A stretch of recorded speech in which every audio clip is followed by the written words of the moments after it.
Well, CNN has found itself in hot water with the White House again, this time for apparently promoting an app called ICEBlock, which allows users to track the location of immigration officials in real time. Nothing says journalistic integrity quite like handing out a digital map to help people dodge the law. The network reported on the app as if it were the next big thing in community safety. ICE raids and mass deportations. One tech developer is pushing back with an app designed to track ICE activity in real time. It's called ICEBlock, and it's controversial to say the least. Now, the White House press secretary, Caroline Leavitt, found out about the situation during a press briefing. Here's how that went down. We haven't seen the clip. We'll take a look at it, but certainly it's unacceptable that a major network would promote such an app that is encouraging violence against law enforcement officers who are trying to keep our country safe. ICE Acting Director Todd Lyons was quoted in an official statement saying, and I quote, "CNN's promotion of an ICE spotting app is reckless and irresponsible. Advertising an app that basically paints a target on federal law enforcement officers' backs is sickening." And Border Czar Tom Homan was asked about the situation, and here's what he had to say. It's disgusting. I mean, I cannot believe we're in a world where the men and women who enforce the law are the bad guys, and one who broke the law, they're victims. And I think DOJ needs to look at this and see if they're crossing that line. I think we need to send a strong message that we need to protect our law enforcement personnel. Joining me now is Sky News contributor Kosha Garter. Kosha, is this legitimate news reporting by CNN, or is this aiding and abetting lawbreakers, or worse, endangering the lives of officials?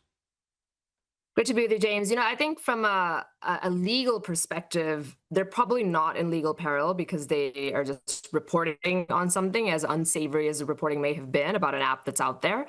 However, it is from an optical perspective and just an ethical or moral perspective, as Tom Homan there said, you could use words like disgusting. That would be on the more charitable side, because Kristi Noem, the Department of Homeland Security Secretary, has said that assaults on ICE officers is up 500% right now. That's an official number that she's put out from that department. And these kinds of things only aid and abet that. So it's not great. This is ultimately for CNN a battle of the narrative where they are losing that battle because this issue, Trump has totally consolidated the base. Everybody's on the side of the ICE officers, and his issue of getting these people out of the country, illegal aliens and criminal illegal aliens out of the country. And CNN is trying to see if they can somehow regain and reframe that narrative. But I think it's a sinking ship for them.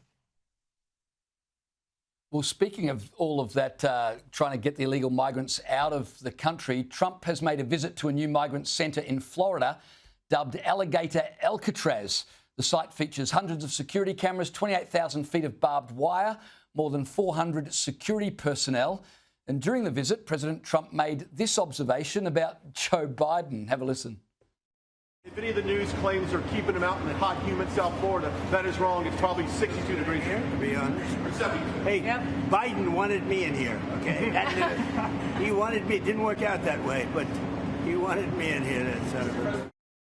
Kosha, facilities like those are obviously going to elicit a reaction from people, but where do they expect Trump to put illegals? In hotels? Oh, hang on a second. That's what the Biden administration did. Indeed. The Roosevelt Hotel in my old stomping grounds in New York that normally retails for $800 a night, and they were being put up there for free. Look, this Alcatraz, Alligator Alcatraz, is getting all sorts of media pickup around the world because it hits every note of Trump's signature issue. Substantively, he is running, and he ran on and won on many things, but first among them was deporting, mass deportations of illegals. So this checks that box.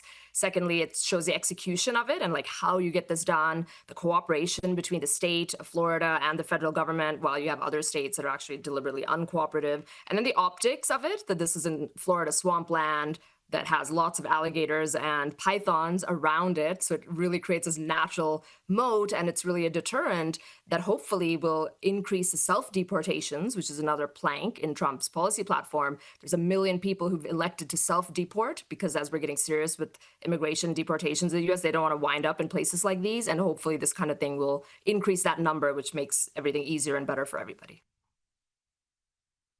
I was going to make the point, Kosha, that even if no one ends up in that facility, it may well work by making people think, you know what, I'd rather just self-deport than take my chances in Alligator Alcatraz. Trump is nothing if not a showman who knows how to create images to shift public opinion. So there you go.